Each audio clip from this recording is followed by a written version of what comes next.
Hi all. In this video lecturing, we are going to cover a university question. അതിതാണ് ഒരു click problem എന്ന് പറയുന്ന ഒരു problem ഉണ്ട്. അതെന്താണ് ക്ലിക്ക് എന്നൊക്കെ ഞാൻ വരുന്ന വഴിയിൽ പറയാം. അപ്പോൾ ക്ലിക്ക് പ്രോബ്ലത്തിന് എന്ന് പറയുന്ന പ്രോബ്ലം NP കംപ്ലീറ്റ് ആണെന്ന് നമുക്ക് പ്രൂവ് ചെയ്യണം. നമുക്കറിയാം NP കംപ്ലീറ്റ് ആകണം എന്നുണ്ടെങ്കിൽ ആ ഒരു പ്രോബ്ലം NP ഹാർഡായിരിക്കണം. പ്ലസ് ആ പറയുന്ന പ്രോബ്ലത്തിന് ഒരു നോൺ ഡിറ്റർമിനിസ്റ്റിക് അൽഗോരിതം നമുക്ക് എഴുതാൻ പറ്റിയാൽ അതിനെ നമുക്ക് NP കംപ്ലീറ്റ് എന്ന് വിളിക്കാം. അപ്പോൾ ഒരു പ്രോബ്ലത്തിന് NP ഹാർഡായി നമുക്ക് മാറ്റണം, പ്രൂവ് ചെയ്യണം എന്നുണ്ടെങ്കിൽ we need to take a hard problem from the known one. അറിയുന്ന ഒരു ഹാർഡ് പ്രോബ്ലം നമ്മൾ എടുത്തിട്ട് we will try to reduce that problem to ഏതിനകത്തേക്ക്, ഈ പറയുന്ന ക്ലിക്ക് പ്രോബ്ലത്തിനകത്തേക്ക് നമുക്ക് റെഡ്യൂസ് ചെയ്യാൻ പറ്റിയാൽ ഈ പറയുന്ന ക്ലിക്ക് പ്രോബ്ലവും എന്തായി മാറും, NP ഹാർഡായി മാറും. സോ എന്താണ് ക്ലിക്ക്? നമുക്കൊരു ഗ്രാഫ് ഇവിടെ ഞാൻ കൺസിഡർ ചെയ്തിട്ടുണ്ട്. അപ്പോൾ ഈ ഗ്രാഫ് എന്ന് പറയുന്നത് ഒരു കംപ്ലീറ്റ് ഗ്രാഫാണ്. ഒരു ഗ്രാഫ് കംപ്ലീറ്റ് ഗ്രാഫാണോ എന്ന് നമുക്ക് എങ്ങനെ മനസ്സിലാവുന്നത്? അപ്പോൾ നിങ്ങൾക്ക് കാണാൻ പറ്റുമെന്ന് തോന്നുന്നു. ഒരു ഗ്രാഫ് ഞാനിവിടെ തന്നിട്ടുണ്ട്. ആ ഗ്രാഫ് ഇങ്ങനെയാണ് ഇരിക്കുന്നത്. അതായത് 1 2 3 4. അപ്പം ഈ പറയുന്ന ഗ്രാഫ് ഒരു കംപ്ലീറ്റ് ഗ്രാഫാണ് തന്നിരിക്കുന്നത്. ഈ തന്നിരിക്കുന്ന ഗ്രാഫ് കംപ്ലീറ്റ് ആണോ അല്ലയോ എന്നറിയാൻ നമുക്കൊരു ഇക്വേഷനുണ്ട്. If the number of vertices n ആണ് എന്നുണ്ടെങ്കിൽ എഡ്ജസ് എത്രയായിരിക്കും? n × n-1 ഡിവൈഡഡ് ബൈ 2 ആയിരിക്കും. ഓക്കെ, ഇത്രയും എഡ്ജസ് ഇതിനകത്ത് കണ്ടെയ്ൻ ചെയ്തിട്ടുണ്ടെങ്കിൽ we can say that the given graphs എന്താണ്? ഗിവൺ ഗ്രാഫ്സ് കംപ്ലീറ്റ് ഗ്രാഫ് എന്ന് പറയാം. ഫോർ എക്സാമ്പിൾ ഇവിടെ എത്രയാണ് vertices equal to 1 2 3 4 vertices and number of edges എത്ര കിട്ടണം? 4 × 3/2 which is equal to 6 number of edges ഉണ്ടോ എന്ന് നോക്കുക. 1 2 3 4 5 6 നമ്പർ ഓഫ് എഡ്ജസ് ഇതിനകത്ത് വരുന്നുണ്ട്. അപ്പോൾ I can say that the given graph is A complete graph എന്ന് പറയാൻ പറ്റും. അപ്പോൾ എന്താണ്, ഇപ്പം ഞാൻ ഇതിനകത്ത് ഈ ഒരു തന്നിരിക്കുന്ന ഒരു ഗ്രാഫിനകത്ത് ഞാൻ വേറൊരു വേർട്ടിസസും കൂടി ഇൻക്ലൂഡ് ചെയ്തിട്ട് ഞാൻ ഫ്യൂ എഡ്ജസ് ഇങ്ങോട്ടേക്ക് വരയ്ക്കുവാണ്. ഇപ്പോൾ ഈ പറയുന്ന ഗ്രാഫ് കംപ്ലീറ്റ് ഗ്രാഫാണോ? അല്ല. കംപ്ലീറ്റ് ഗ്രാഫ് ആവണം എന്നുണ്ടെങ്കിൽ ഈ 1-ൽ നിന്നും 5-നകത്തേക്കും 2-ൽ നിന്നും 5-ലേക്കും ഒരു എഡ്ജസ് വരണമായിരുന്നു. അപ്പോൾ എന്തല്ല, ഇതൊരു കംപ്ലീറ്റ് ഗ്രാഫ് അല്ല. ബട്ട് നിങ്ങൾ ഈ പറയുന്ന ഹോൾ ഗ്രാഫ് എടുക്കുകയാണെങ്കിൽ ഈ പറയുന്ന സബ് ഗ്രാഫ് എന്ന് പറയുന്നത് ഒരു കംപ്ലീറ്റ് ഗ്രാഫ് അല്ലേ? ഇത്ര പോർഷൻ മാത്രം എടുക്കുകയാണെങ്കിൽ ഓരോ സബ് ഗ്രാഫ് എടുക്കുകയാണെങ്കിൽ ഈ പറയുന്ന സബ് ഗ്രാഫ് ഒരു കംപ്ലീറ്റ് ഗ്രാഫാണല്ലോ. അങ്ങനെയാണെങ്കിൽ ഇതിനെയാണ് നമ്മൾ എന്തെന്ന് വിളിക്കുക? ക്ലിക്ക് എന്ന് വിളിക്കാം. A sub graph of a graph which is complete is called clique. ഒരു ഗ്രാഫിനകത്ത് വരുന്ന സബ് ഗ്രാഫ് കംപ്ലീറ്റ് ആണെങ്കിൽ അതിനെ നമ്മൾ എന്തെന്ന് വിളിക്കും? ക്ലിക്ക് എന്ന് വിളിക്കും. ഓക്കെ, അതാണ് ഈ എക്സാമ്പിൾ പറഞ്ഞിരിക്കുന്നത്. ഇനി വേറൊരു ക്ലിക്ക് കാണിച്ചിരിക്കുകയാണ്. വേറൊരു ഗ്രാഫ് തന്നു. ഈ ഒരു ഗ്രാഫ് എടുക്കുമ്പോഴും എന്തല്ല, ഇത് മൊത്തത്തിലെടുത്താൽ ഇതൊരു കംപ്ലീറ്റ് അല്ല. ബട്ട് ഇതിൻ്റെ ഒരു സബ് ഗ്രാഫ്, ഈ പാർട്ട് മാത്രം എടുത്തേ, അതെന്താണ്? ഒരു കംപ്ലീറ്റ് ഗ്രാഫാണ്. That means the sub graph of a graph is complete ആണ് എന്നുണ്ടെങ്കിൽ അതിനെ എന്തെന്ന് വിളിക്കും? ക്ലിക്ക് എന്ന് വിളിക്കും. അപ്പോൾ ഇത് തന്നിട്ടുണ്ട്. ഈ പറയുന്നൊരു ഗ്രാഫ് എടുത്തേ. ഈ പറയുന്ന ഗ്രാഫിനകത്ത് എത്ര ക്ലിക്കുകൾ വരുന്നുണ്ടെന്ന് നോക്കുക. ഇതിപ്പം ക്ലിക്ക് എത്ര സൈസാണ്? ഈ പറയുന്ന ഗ്രാഫിനകത്ത് ക്ലിക്കിൻ്റെ സൈസ് K എന്ന് പറയുന്നത് നമ്പർ ഓഫ് വേർട്ടിസസ് ആയിട്ട് എടുക്കാം, ക്ലിക്കിൻ്റെ സൈസ് ആയിട്ട് എടുക്കാം. അതായത് എത്ര വേർട്ടിസസ് ചേർന്നിട്ടാണ് ഒരു ക്ലിക്ക് ഫോം ചെയ്തിരിക്കുന്നത്? 3 വേർട്ടിസസ്. അപ്പോൾ K = 3 എന്ന് പറയാം. ഇതിനകത്ത് എത്ര വേർട്ടിസസ് ചേർന്നിട്ടാണ് ഒരു ക്ലിക്ക് ഫോം ചെയ്തിരിക്കുന്നത്? 1 2 3 4. അപ്പം ക്ലിക്കിൻ്റെ സൈസ് എത്രയാണ്? 4 എന്ന് പറയാം. ഇനി നമുക്ക് ഈ പറയുന്ന ഒരു ഗ്രാഫ് അനലൈസ് ചെയ്തേ. ഈ പറയുന്ന ഗ്രാഫിൽ നമുക്ക് കണ്ടുപിടിക്കേണ്ടത് ഇതിനകത്ത് മാക്സിമം ക്ലിക്ക് സൈസ് എത്രയാണെന്ന് നോക്കണം. നമ്മൾ ഇത്ര മാത്രം എടുക്കുക. ഇത് മാത്രം എടുക്കുകയാണെങ്കിൽ ഇതൊരു ക്ലിക്കാണ്. അതായത് ഈ എല്ലാ എഡ്ജിനകത്തേക്കും എല്ലാ നോട്ട്സിനകത്തേക്കും എഡ്ജ് പോകുന്നുണ്ട്. അപ്പം ഈ പറയുന്ന ഒരു സബ് ഗ്രാഫ് എന്ന് പറയുന്നത് ക്ലിക്കാണ്. ഓഫ് സൈസ് എത്രയാണ്? 4 ആണ്. That means 1 2 3 4. ക്ലിക്കിൻ്റെ സൈസ് 4 ആണ്. അടുത്ത് ഇത് മാത്രം എടുക്കുകയാണെങ്കിലും ഇതെന്താണ്? ഒരു ക്ലിക്കാണ്. അത് എത്ര സൈസ്? K = 3. ഇനി നിങ്ങൾ ഇത് മാത്രം എടുക്കുവാണെങ്കിലും എന്താണ്, ഒരു ക്ലിക്കാണ്. ക്ലിക്കിൻ്റെ സൈസ് എത്രയാണ്? 2 ആണ്. അപ്പോൾ ഇതിനകത്ത് വരുന്ന ഈ ഗ്രാഫിൽ വരുന്ന മാക്സിമം ക്ലിക്ക് സൈസ് എത്രയാണ്? 4 ആണ്. ഓക്കെ, ഇതാണ് ക്ലിക്ക് എന്ന് പറയുന്നത്. അതൊരു ഗ്രാഫിന് ഒരു ഗ്രാഫിനകത്ത് അതിൻ്റെ സബ് ഗ്രാഫ് കംപ്ലീറ്റ് ആണെങ്കിൽ നമുക്കതിനെ ക്ലിക്ക് എന്ന് വിളിക്കാം. ഇനി നോക്കിക്കേ, അപ്പോൾ നമ്മൾ നേരത്തെ പറഞ്ഞു, ഇത് പറയുന്നതിന് മുന്നായിട്ട് നമുക്ക് എന്താണ് ഡിസിഷൻ പ്രോബ്ലം എന്നും എന്താണ് ഒപ്റ്റിമൈസേഷൻ പ്രോബ്ലം എന്നും പഠിക്കണം. നമുക്കറിയാതെ ഞാൻ കഴിഞ്ഞ ക്ലാസ്സിൽ പറഞ്ഞു തന്നിട്ടുണ്ട്. അപ്പോൾ ഡിസിഷൻ പ്രോബ്ലം എന്ന് പറഞ്ഞാൽ നമ്മുടെ ഈ കിട്ടിയ ഗ്രാഫിനകത്ത് നമ്മൾ എന്ത് ചോദിക്കുന്നു, is in this graph if you are finding a clique size of 4 or not, കാണുന്നുണ്ടോ ഇല്ലയോ? If you are getting, that means if we are saying a question like this, that is, find if a graph is having clique of size k, that means clique of size 4. If it is present, you need to answer it as yes, or not, you need to answer it as no. Okay, is there is a clique of size 4 in this graph? The answer is either yes or no. Is there is a clique of 3 in this graph? The answer is yes or no. Such problem is called decision problem എന്ന് നമ്മൾ വിളിക്കുന്നത്. ഇനി what is optimization problem? നമുക്കറിയാം, optimization problem means find the maximum clique in the given graph. തന്നിരിക്കുന്ന ഗ്രാഫിൽ നിന്നും either you can find out the maximum click, or if we are pointing out to find out the minimum click, the answer is not an yes or no type, but it is an optimization. Either it will give maximum value or it will give minimum value. ഇതാണ് decision problem, optimisation problem എന്ന് പറയുന്നത്. അപ്പം നമുക്ക് മിക്കപ്പോഴും prove ചെയ്യാൻ പറയുന്നത് ക്ലിക്കിൻ്റെ decision problem ആയിരിക്കും prove ചെയ്യാൻ പറയുന്നത്. If we can prove click decision problem, നമുക്ക് തന്നിരിക്കുന്ന click decision problem NP hard ആണെന്ന് പ്രൂവ് ചെയ്യാൻ പറ്റിയാൽ, സപ്പോസ് തന്നിരിക്കുന്ന click decision problem NP hard എന്ന് പ്രൂവ് ചെയ്യാൻ പറ്റിയാൽ, അങ്ങനെയാണെങ്കിൽ ക്ലിക്ക് ഒപ്റ്റിമൈസേഷൻ പ്രോബ്ലവും എന്ത് തന്നെയായിരിക്കും? NP ഹാർഡ് പ്രോബ്ലം തന്നെ ആയിരിക്കും. ഇനി എന്താണ് NP ഹാർഡ്? നമുക്ക് NP ഹാർഡ് ആണെന്ന് പ്രൂവ് ചെയ്യാണ് വേണ്ടത്. ഏത്? ഫസ്റ്റ് നമുക്ക് ക്ലിക്ക് എന്ന് പറയുന്ന പ്രോബ്ലം NP കംപ്ലീറ്റ് ആകണം എന്നുണ്ടെങ്കിൽ നമ്മൾ എന്ത് ചെയ്യണം? നമ്മൾ പ്രൂവ് ചെയ്യണം ഈ പറയുന്ന ക്ലിക്ക് പ്രോബ്ലം ഒരു NP ഹാർഡ് ആണെന്ന് പ്രൂവ് ചെയ്യണം. അപ്പോൾ അതിന് വേണ്ടിയിട്ട് ക്ലിക്ക് എന്ന് പറയുന്നത് NP ഹാർഡാണെന്ന് പ്രൂവ് ചെയ്യാൻ വേണ്ടിയിട്ട് നമുക്കൊരു പ്രോബ്ലം, നമുക്ക് NP ഹാർഡ് ആയിട്ടുള്ളൊരു പ്രോബ്ലം എടുത്തിട്ട് ആ പ്രോബ്ലത്തിനെ ഏതിനകത്തേക്ക് റെഡ്യൂസ് ചെയ്യണം? എൻ്റെ ക്ലിക്ക് പ്രോബ്ലത്തിനകത്തേക്ക് റെഡ്യൂസ് ചെയ്യണം. അങ്ങനെ ചെയ്യാൻ പറ്റിയാൽ ക്ലിക്ക് പ്രോബ്ലം എന്ന് പറയുന്നത് NP ഹാർഡായിരിക്കും. ലെറ്റ്സ് അവർ പ്രോബ്ലം നമുക്ക് നോക്കാം. അപ്പോൾ നമുക്ക് തന്നിരിക്കുന്ന പ്രോബ്ലം എന്ന് പറയുന്നത് L2 എന്ന് പറയുന്നൊരു പ്രോബ്ലമായിട്ട് എടുക്കാം. Then we have to prove problem L2 is NP hard. തന്നിരിക്കുന്ന പ്രോബ്ലം എന്താണ്? L2. അങ്ങനെയാണെങ്കിൽ ഈ L2നെ നമുക്ക് NP ഹാർഡ് ആണെന്ന് പ്രൂവ് ചെയ്യുകയാണ് വേണ്ടത്. ടു പ്രൂവ് ദിസ്, ഇത് പ്രൂവ് ചെയ്യാൻ വേണ്ടിയിട്ട് നമ്മൾ L1 എന്ന് പറയുന്നത് വേറൊരു പ്രോബ്ലം എടുക്കുന്നു. ഈ L1 എന്ന് പറയുന്നത് which is already known as NP hard ആണെന്ന് അറിയുന്ന ഒരു പ്രോബ്ലമാണ് ഈ L1 എന്ന് പറയുന്നത്. എന്നിട്ട് നമ്മൾ കാണിക്കണം L1 is reduced to L2 in a polynomial time, or അതാണിത് L1 reduced to L2 in a polynomial time. ഇങ്ങനെയോ നിങ്ങൾക്ക് എഴുതാം. ഇങ്ങനെയാണ് എന്ന് നമുക്ക് പ്രൂവ് ചെയ്യണം. അപ്പോൾ എന്താണ് ഫസ്റ്റ് നമ്മൾ എന്താ ചെയ്യേണ്ടത്? ഫസ്റ്റ് ചെയ്യേണ്ടത് L2 എന്ന് പറയുന്നതാണ് നമ്മുടെ ക്ലിക്ക് പ്രോബ്ലം. സപ്പോസ് നമുക്ക് തന്നിരിക്കുന്ന ക്ലിക്ക് പ്രോബ്ലം എന്ന് പറയുന്നതാണ് L2 എന്നായിട്ട് എടുക്കുക.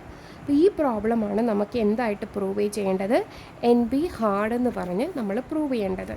നമ്മുടെ കയ്യിൽ L1 എന്ന് പറയുന്ന വേറൊരു പ്രോബ്ലം ഉണ്ട്, which is already known NP hard problem ആണെന്നിരിക്കുക. ഞാനിവിടെ എടുക്കാൻ പോകുന്നത് നേരത്തെ നമ്മൾ എടുത്തതുപോലെ സാറ്റിസ്ഫയബിലിറ്റി പ്രോബ്ലമാണ്. ഈ പറയുന്ന പ്രോബ്ലം ഓൾറെഡി അത് NP ഹാർഡാണ്. അങ്ങനെയാണ് എങ്കിൽ ഈ L1 എന്ന് പറയുന്നതിനെ ഞാൻ എനിക്ക് റെഡ്യൂസ് ചെയ്ത് L2വിനകത്തേക്ക് ആക്കാൻ പറ്റിയാൽ ഈ L2 എന്ന് പറയുന്നതും എന്തായി കണക്കാക്കാം? NP ഹാർഡായിട്ട് കണക്കാക്കാം. ഓക്കെ, ഇതാണ് നമുക്ക് പ്രൂവ് ചെയ്യേണ്ടത്. അപ്പം നമ്മുടെ നമ്മൾ കൺസിഡർ ചെയ്തു L2 എന്ന് പറയുന്നത് ക്ലിക്കും L1 എന്ന് പറഞ്ഞാൽ സാറ്റിസ്ഫയബിലിറ്റി. നമുക്ക് ഇങ്ങനെ എഴുതാം, if satisfiability problem can be reduced to clique problem. അതല്ല എന്നുണ്ടെങ്കിൽ നമുക്ക് എങ്ങനെ എഴുതാം, satisfiability can be polynomially reducible to എന്താക്കി മാറ്റണം, ക്ലിക്ക് പ്രോബ്ലം ആണ് എന്നുണ്ടെങ്കിൽ I can say that this clique problem is also NP hard ആണെന്ന് പറയാൻ പറ്റും. അപ്പം നമുക്ക് അത് പ്രൂവ് ചെയ്യാൻ വേണ്ടിയിട്ട് നമുക്ക് സാറ്റിസ്ഫയബിലിറ്റി പ്രോബ്ലം എടുക്കണം അല്ലേ. സാറ്റിസ്ഫയബിലിറ്റി കുറച്ച് കൺജങ്ക്റ്റീവ് നോർമൽ ഫോമാണ് നമ്മൾ എടുക്കേണ്ടത്, CNF. അതിന് വേണ്ടിയിട്ട് ഞാൻ 3 വേരിയബിൾസാണ് ഇവിടെ അസ്യൂം ചെയ്യുന്നത്. സാറ്റിസ്ഫയബിലിറ്റി പ്രോബ്ലമാണ് ആദ്യം എടുക്കുന്നത്. 3 വേരിയബിൾസ് അസ്യൂം ചെയ്തു. X1, X2, X3 എന്ന് പറയുന്ന 3 വേരിയബിൾസ് അസ്യൂം ചെയ്തു. ഞാനൊരു ഫോർമുല എഴുതുവാണ്. ഫോർമുല എന്ന് പറയുന്നത് ഇതാണ്, S1 or S2 and X1 bar or X2 bar and X1 or X3. ഇതാണ് എൻ്റെ ഫോർമുല. അപ്പം ഈ ഫോർമുലയുടെ ജനറൽ എങ്ങനെയാണ്, ഇതെല്ലാം എന്താ ചെയ്യുന്നത്, ആൻഡ് ആണ് ചെയ്യുന്നത്. അതായത് ആൻഡ് ചെയ്യുന്നു. ഇപ്പോൾ സപ്പോസ് ഈ X1 എത്ര ക്ലോസസ് ഉണ്ട്, ഇതൊരു ക്ലോസ്, ഇതൊരു ക്ലോസ്, ഇതൊരു ക്ലോസ്, ദാറ്റ് ഈസ് ഇത് C1, ഇത് C2, ഇത് C3. എത്ര ക്ലോസസ് ആണുള്ളത് ഈ ഫോർമുലയിൽ? 3 ക്ലോസസ്. അപ്പം ഇങ്ങനെ എഴുതിക്കൂടെ, I = 1 to K വരെ എത്ര ക്ലോസസ് ഉണ്ട്? CI എന്ന് പറയുന്ന ക്ലോസ്, ഓരോ ഐയുടെയും വാല്യൂ എത്ര ഇട്ട് 1 മുതൽ K വരെ ഈ പറയുന്ന ഫോർമുലയിൽ വേരി ചെയ്യുന്നു. അതാണ് ഈ ഒരു ഫോർമുല കൊണ്ട് മീൻ ചെയ്യുന്നത്. അപ്പം ഈ പറയുന്ന ഫോർമുലയിൽ നിന്നും എനിക്ക് എന്താണ് ചെയ്യേണ്ടത്? ഇതെന്ന് പറയുന്ന ഒരു സാറ്റിസ്ഫയബിലിറ്റി പ്രോബ്ലമാണ്. ഈ തന്നിരിക്കുന്ന ഫോർമുലയിൽ നിന്നും ഞാനൊരു ഗ്രാഫ് ഉണ്ടാക്കിയെടുക്കുന്നു. ഓക്കെ, ഈ തന്നിരിക്കുന്ന ഒരു ഫോർമുലയിൽ നിന്നും എനിക്കൊരു ഗ്രാഫ് ഞാൻ ക്രിയേറ്റ് ചെയ്യുന്നു. ആ പറയുന്ന ഗ്രാഫിനകത്ത് ക്ലിക്ക് ഉണ്ടോ എന്ന് നോക്കുന്നു. ഓക്കെ, അങ്ങനെയാണ് ഞാൻ എന്ത് ചെയ്യാൻ പോകുന്നത്, തന്നിരിക്കുന്ന സാറ്റിസ്ഫയബിലിറ്റി പ്രോബ്ലത്തിനെ ഞാൻ ഏതിനകത്തേക്ക് റെഡ്യൂസ് ചെയ്യാൻ പോകുന്നത്, നമ്മുടെ ഏത് പ്രോബ്ലം, ക്ലിക്ക് പ്രോബ്ലത്തിനകത്തേക്ക് റെഡ്യൂസ് ചെയ്യാൻ പോകുന്നത്. ഫസ്റ്റ് ഞാൻ സാറ്റിസ്ഫയബിലിറ്റി പ്രോബ്ലം എടുത്തു. That contains 3 variables and I already written here a formula. If and each formula നമ്മൾ എന്താ ചെയ്യുന്നത്, it is the conjunctions of different clauses ആണ്. അങ്ങനെയാണെങ്കിൽ നമുക്ക് പറയാം, ഈ ഒരു ഫോർമുല ജനറൽ ഫോർമുല എഴുതി. എന്നിട്ട് if this formula, if we can able to convert this formula into a graph and if that graph presents the clicks, then we can say that we are able to reduce the satisfiability problem to click പ്രോബ്ലത്തിനകത്തേക്ക് reduce ചെയ്യാൻ പറ്റി എന്ന് നമുക്ക് പറയാം. അപ്പോൾ നമുക്ക് നോക്കാം, നമുക്കിതെങ്ങനെ വരയ്ക്കുമെന്ന് നോക്കാം. ഇപ്പോൾ നമ്മൾ തന്നിരിക്കുന്ന ഗ്രാഫ് വെച്ചിട്ടാണ് നമ്മൾ വരയ്ക്കാൻ പോകുന്നത്. എത്ര നോഡുകളുണ്ട്? X1. അപ്പം ഓരോ ക്ലോസിനും വേണ്ടിയിട്ട് ഞാൻ നോട്ട്സുകൾ വരയ്ക്കാൻ പോവാണ്. സപ്പോസ് ഇതെന്ന് പറയുന്നത് ഫസ്റ്റ് ക്ലോസിനുള്ള നോഡ്. ദാറ്റ് മീൻസ് ഫസ്റ്റ് ക്ലോസിനകത്ത് ഏതൊക്കെ വേരിയബിളാണ്? X1 ഉണ്ട്, X2 ഉണ്ട്.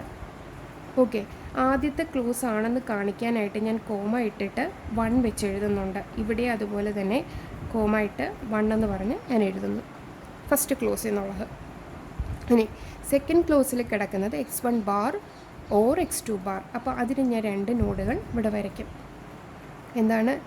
X1 ബാറും X2 ബാറും. ഇത് ഏത് ക്ലോസ് ആണെന്ന് അറിയാനായിട്ട് ഞാൻ 2, ഇത് സെക്കൻഡ് ക്ലോസ് എന്നുള്ളതാണ്. അപ്പോൾ ഞാൻ കോമ ഇട്ട് 2 എഴുതും. നെക്സ്റ്റ് ഏതാണ്? Third close. അതെന്ന് പറയുന്നത് X1ഉം പിന്നെ വരുന്നത് X3യും. ഓക്കെ, അപ്പം ഇതെന്ന് പറയുന്നത് ഏത് ക്ലോസിൽ വരുന്നത്? തേർഡ് ക്ലോസിൽ വരുന്നതാണ് ഈ പറയുന്ന സംഭവങ്ങൾ. അപ്പോൾ ഇങ്ങനെ നമ്മൾ വേർട്ടിസസ് വരച്ചു വെച്ചു. തന്നിരുന്ന ഗ്രാഫിൽ തന്നിട്ടുള്ള ഫോർമുലയിൽ നിന്നും ഞാൻ ഇങ്ങനെ ഒരു വേർട്ടിസസ് വരച്ചു. ഇനി നമ്മൾ എങ്ങനെ എഡ്ജസിനെ കണക്ട് ചെയ്യുന്നത്? അതായത് വിതിൻ ക്ലോസസ് തമ്മിൽ എഡ്ജസ് കണക്ട് ചെയ്യാൻ പാടില്ല. നിങ്ങൾ ഓർത്ത് വെച്ചേക്കുക, 2 പ്രോപ്പർട്ടീസ് ഉണ്ട്, 2 റൂൾസ് ഉണ്ട്. ആ റൂൾസ് വെച്ചിട്ടേ നമുക്ക് എഡ്ജസ് വരയ്ക്കാൻ പറ്റുള്ളൂ. ഒരു റൂളെന്ന് പറയുന്നത് വിതിൻ ക്ലോസസ്, ഒരു ക്ലോസിനകത്ത് വെച്ചിട്ട് നമുക്ക് എഡ്ജസ് അങ്ങോട്ടും ഇങ്ങോട്ടും ഫോം ചെയ്യാൻ പറ്റില്ല. രണ്ടാമത്തത്, ഒരു എഡ്ജ്, അതായത് ഒരു വേരിയബിൾ അതിൻ്റെ നെഗേഷനുമായിട്ടും ഒരു എഡ്ജസ് ഫോം ചെയ്യാൻ പാടില്ല. ഇപ്പോൾ സപ്പോസ് X1 എന്ന് പറയുന്ന വേരിയബിൾ സെക്കൻഡ് ക്ലോസിൽ X1 ബാർ ഉണ്ട്. അങ്ങനെയാണെങ്കിൽ ഇവർ തമ്മിലുള്ള നെഗേഷൻ, X1ൻ്റെ നെഗേഷനാണ് X1 ബാർ. അങ്ങനെയാണെങ്കിൽ അവർ തമ്മിൽ എന്ത് ഫോം ചെയ്യാൻ പാടില്ല?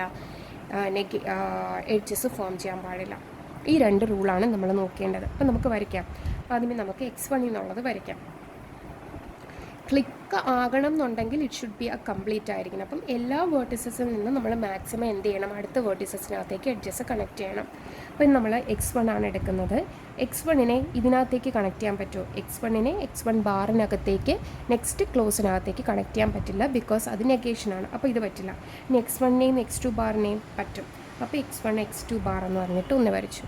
നെക്സ്റ്റ് x1ഉം x1ഉം കണക്ട് ചെയ്യാൻ പറ്റും, കുഴപ്പമില്ല, അടുത്ത ക്ലോസിലുള്ള ആളല്ലേ, അപ്പോൾ കണക്ട് ചെയ്തു. അടുത്തത് x1ഉം x3യും കണക്ട് ചെയ്യാൻ പറ്റും, അപ്പോൾ കണക്ട് ചെയ്തു. അപ്പം ഇതിൻ്റെ ഈ ഫസ്റ്റ് ക്ലോസിൻ്റെ x1 കഴിഞ്ഞു. ഇനി ഫസ്റ്റ് ക്ലോസിൻ്റെ സെക്കൻഡ് വേരിയബിളാണ് x2. അപ്പോൾ x2ൽ നിന്നും ഇതിനകത്തേക്ക് കണക്ട് ചെയ്യാൻ പറ്റുമോ? ഇല്ല, അത് ഒരൊറ്റ ക്ലോസിനകത്തുള്ളതാണ്, അപ്പോൾ അത് പറ്റില്ല. അപ്പോൾ x2ൽ നിന്നും x1 ബാറിനകത്തേക്ക് പറ്റും, x2ൽ നിന്നും ഈ x2 ബാറിനകത്തേക്ക് പറ്റും, അത് നെഗേഷനാണ്, പറ്റില്ല. x2ൽ നിന്നും x1നകത്തേക്ക് പറ്റും, അടുത്ത x2ൽ നിന്നും x3നകത്തേക്കും പറ്റും. ഇനി അടുത്തത് നമുക്ക് സെക്കൻഡ് ക്ലോസിലേക്ക് പോകാം. ഇനി x1ൽ നിന്നും ഇതിനകത്തേക്ക് പറ്റില്ല, x1ൽ നിന്ന് x2നകത്തേക്ക് പറ്റും. അടുത്തത് x1ൽ നിന്നും x1 ഇതിനകത്തേക്ക് പറ്റുമോ? x1 ബാറും x1ഉമാണ്, അപ്പോൾ പറ്റില്ല. അടുത്തത് x1 ബാറും x3യും, അപ്പം ഇത് പറ്റും, അപ്പോൾ ഇത് വരച്ചു. അടുത്തത് x2 ബാറാണ്. x2 ബാറിൽ നിന്നും ഈ x2നകത്തേക്ക് പറ്റില്ല. ഇനി x2 ബാറിൽ നിന്നും x1, അത് പറ്റും, അത് നമ്മൾ വരച്ചു. അടുത്തത് x2 ബാറും x3യും, അതും നമ്മൾ വരച്ചു. അടുത്തത് ഇത് നോക്കണം. ഇത് നോക്കുമ്പം x1ൽ നിന്നും x2 അതിനകത്ത് ഓൾറെഡി അത് കണക്ഷൻ ഉണ്ട്. ഇനി x1ൽ നിന്നും ഇത് പറ്റില്ല, x1 ബാറാണ്. x1ൽ നിന്നും x1 ഉണ്ട്. ഇനി ഇതിൽ നിന്നും ഇതുകൊണ്ട് ഇനി പ്രത്യേകിച്ചൊന്നുമില്ല. അപ്പോൾ ഇതിൽ നിന്നും ബാക്കിയുള്ളതെല്ലാം ഇത് തമ്മിൽ കണക്ട് ചെയ്യാൻ പറ്റുമോ? ഇല്ല, കാരണം സെയിം ക്ലോസിൽ വരുന്നതാണ്. ബാക്കിയെല്ലാം ഓക്കെയാണ്. അപ്പം ഇതിനകത്ത് നിങ്ങൾ നോക്കിക്കേ, മാക്സിമം എത്ര ക്ലിക്ക് സൈസ് വരെ വരുന്നുണ്ട് നോക്ക്. 1, ഇതൊരു ക്ലിക്ക് ഇതേ നോക്ക്. പിന്നെ നിങ്ങൾക്ക് ഒരുപാട് ക്ലിക്കുകൾ വരും, അതിനകത്ത് മാക്സിമം ക്ലിക്ക് സൈസ് എത്രയും നോക്കും. ഇതൊരു ക്ലിക്ക്,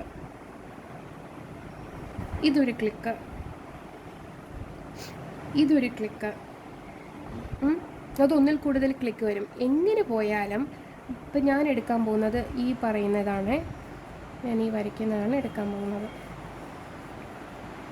ഇതാണ് ഞാൻ ഒരു ക്ലിക്ക് എടുക്കുന്നത്. ഇതിനകത്ത് ഒന്നിൽ കൂടുതൽ ക്ലിക്കുണ്ട്. എങ്ങനെ ക്ലിക്ക് എടുത്താലും ഇതിൻ്റെ മാക്സിമം സൈസ് എന്ന് പറയുന്നത്, ക്ലിക്ക് സൈസ് എന്ന് പറയുന്നത് 3 ആയിരിക്കും. ഓക്കെ,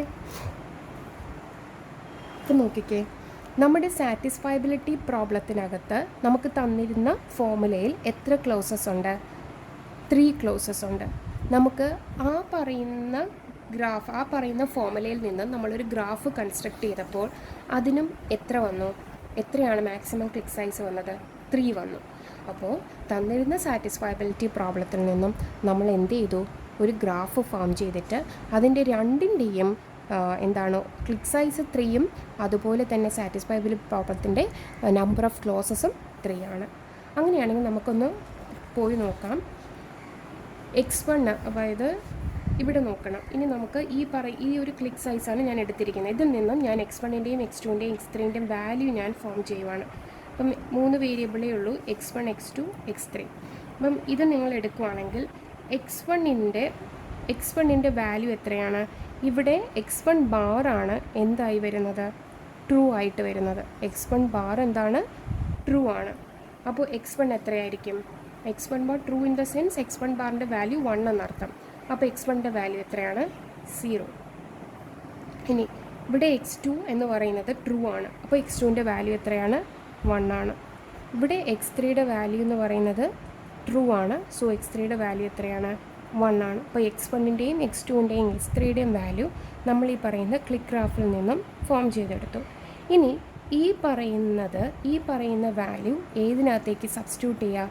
ഈ പറയുന്ന ഇക്വേഷനകത്തേക്ക് സബ്സ്റ്റിറ്റ്യൂട്ട് ചെയ്ത് കൊടുക്കണം. അപ്പോൾ f = x1ൻ്റെ വാല്യൂ 0 ആണ്, ഓർ x2ൻ്റെ വാല്യൂ 1 ആണ്, ആൻഡ് x1 ബാർ എത്രയാണ്?